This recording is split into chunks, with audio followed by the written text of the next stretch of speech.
Jesus MAGA. I'm Dog Gothic MAGA.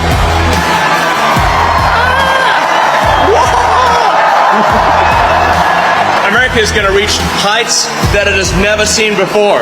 The future is going to be amazing! Kamala Harris and Donald Trump have been campaigning in the western battleground states of Nevada and Arizona.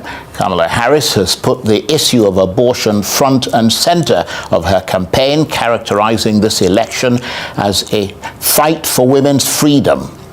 Donald Trump has also been campaigning in a state he narrowly lost in 2020. He appeared on stage with the controversial former Fox News host Tucker Carlson, where he doubled down on unfounded claims of election fraud in 2020 and emphasized the need for a wall along the southern border with Mexico.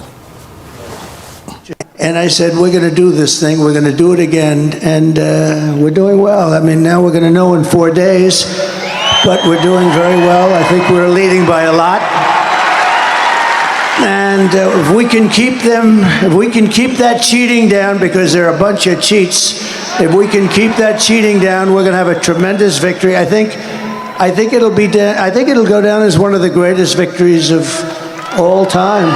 So we're going to have an exciting time. We're going to have an exciting time. Well, I think it hurts Kamala a lot, actually. Look, she's a deranged person. But the reason she couldn't stand me is that she always wanted to go to war with people. I don't want to go to war. She wanted to stay in Syria. I took them out. She wanted to stay in Iraq. I took them out. I mean, if it were up to her, we'd be in 50 different countries. I am an actor and an entertainer, and I like Hollywood endings. I like when the good guy, or in this case, the good girl wins. You can't even spell American without Rican. This is our country too, and we must exercise our right to vote on November 5th. And we need you to vote Nevada, because we have just 5 days left in one of the most consequential elections of our lifetime, and we have work to do. But we like hard work. Hard work is good work. Hard work is joyful work. As the day for US election draws closer, a lot of things have been happening lately.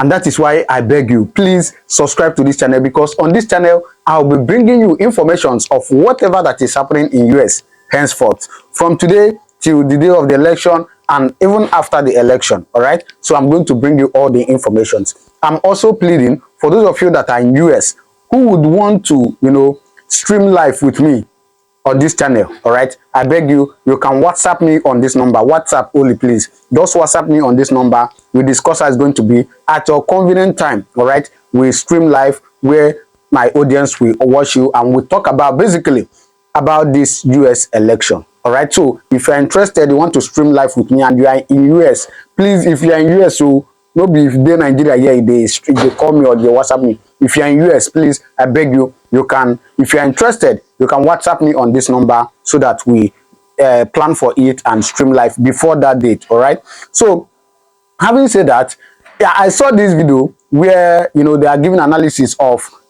what Trump said. But before I say that, there has been a news that Kamala Harris has centered her winning as a form of freedom for women in US.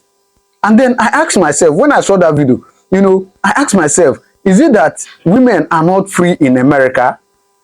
Like, women, please, if you are in Europe, in America, are you not free? Because lately I've been seeing this video, but really I was trying to make some analysis about that. She has centered her campaigning, her winning in the sense that she wants to, give women freedom in America. And then when I tried to understand what she meant by she wants to give freedom to women, I understood that it was about, allowing women to, to do their fellow woman, and allowing men to do their fellow man. It will be legal. And then if you get belly as a woman, you want to go come out. It is legal. You can go to hospital, tell them and say you want to come out belly. They could just come out without any questioning. By virtue of the power and authority vested in me by the state of California, I now declare you spouses for life. That was a moment in the history of the ongoing fight for the civil rights of people. This is exactly what she has been saying she wants to do. So I thought about it and I was like, is it really what America needs now? Is it really what America needs now? Somebody that will come on board to, legalize these things, where man go to knock another man, woman go to knock another woman. If you get belay, you go hospital, you come out them anyhow. Is it really what the world need now? Because whoever is the president of America is indirectly or directly the president of the world, because that is where the world power base. So is it really what the world need now? There are a lot of wars going on in so many countries, and even some rumors of war that is about to spark in most countries. We are talking about somebody who will be bold enough, who will be strong enough, who will be courageous enough to, challenge these things and find a way by the grace of God to stop them. And somebody is coming out to tell us that her winning will be a freedom for women. No worry, if you vote me and I win, you feel marry your fellow woman. As a man, you feel marry your fellow man. Excuse me. Please, let's think twice. All right. So please, I'm going to allow you to watch the video. But as you're watching it, please, I beg you, if you are seeing my video for the first time and you have not subscribed, I beg you, subscribe to my channel, right? Because on this channel, I bring you information that is happening around the world, all right? And as I subscribe, please turn on the notification button so you get notified anytime I upload a video, okay? But now, please watch it. Consequential elections of our lifetime, and we have work to do. But we like hard work. Hard work is good work. Hard work is joyful work. And make no mistake, we will win. We will win. Kamala Harris, and before her Jennifer Lopez, who's supporting Miss Harris, and of course Donald Trump. Well, for more on the upcoming US ballot, I'm joined now on the line by the Republican chief strategist Errol Moorcock. Good to see you again, Errol. We're just listening to Mr.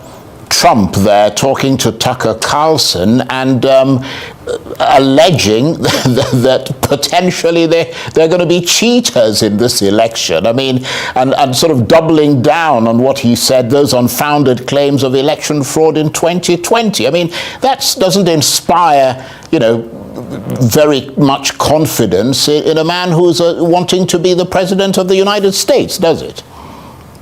Well, I think Donald Trump is speaking, number one, to his base. That was a very late night rally, and he's speaking very candidly with Tucker Carlson.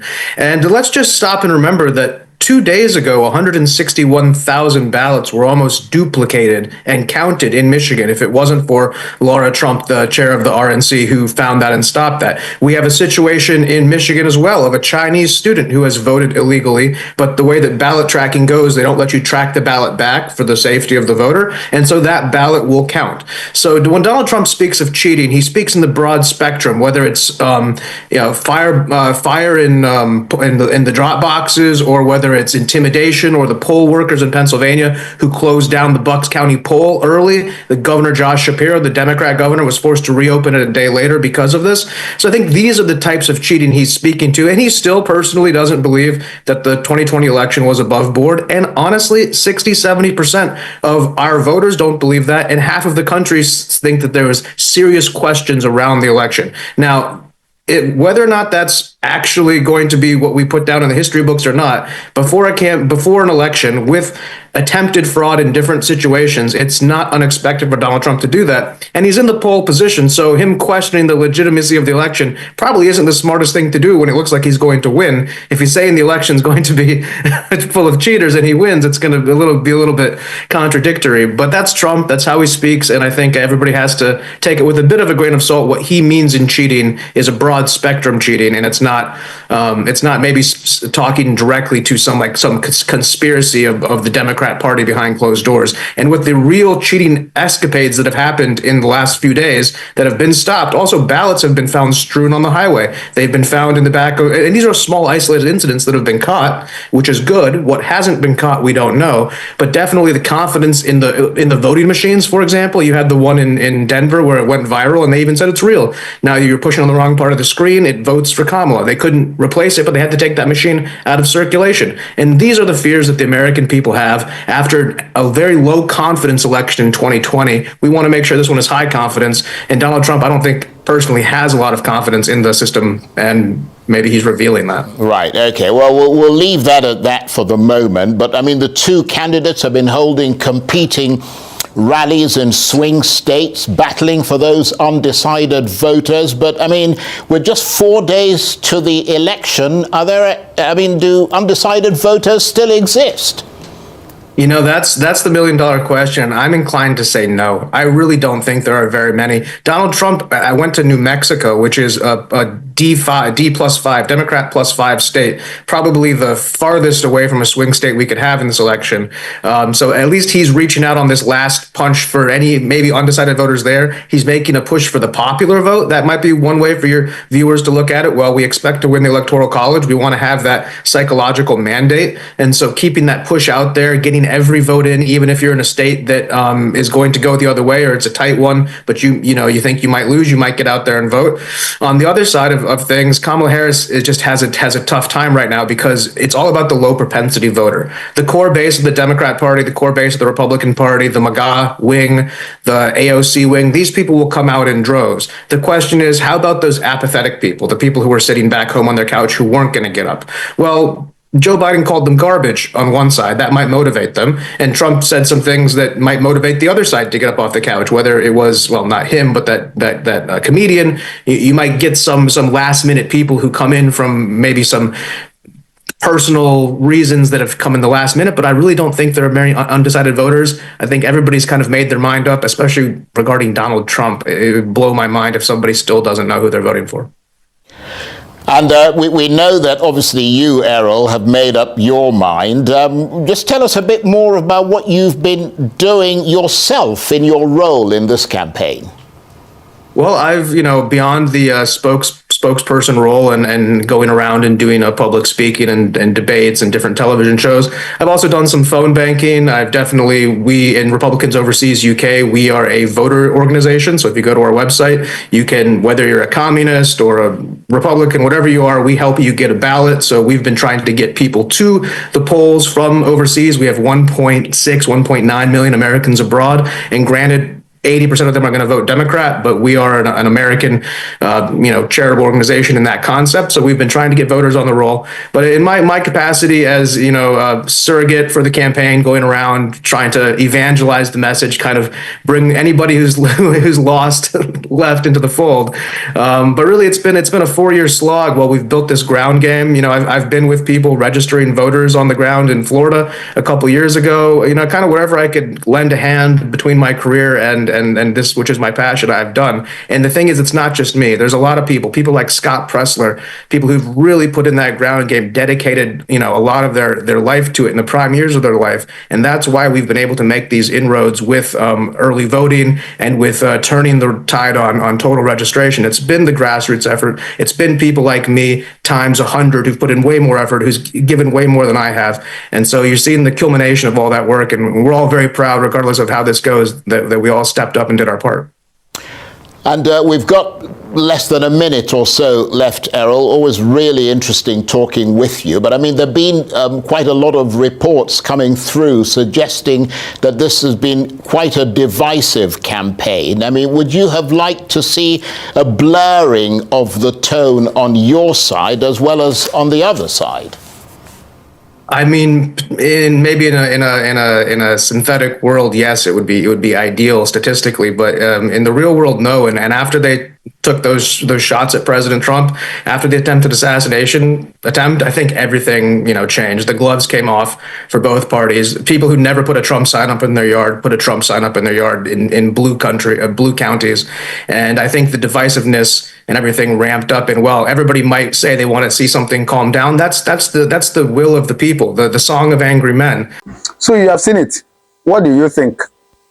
What do you think? Drop your comment on the comment section, I beg you. All right? So please don't forget to subscribe to this channel. And remember what I said earlier. If you're interested, you are in US, you want to stream live with me, please chat me on this WhatsApp only, please. And let's discuss and fix a date for that. All right? So thank you and God bless you.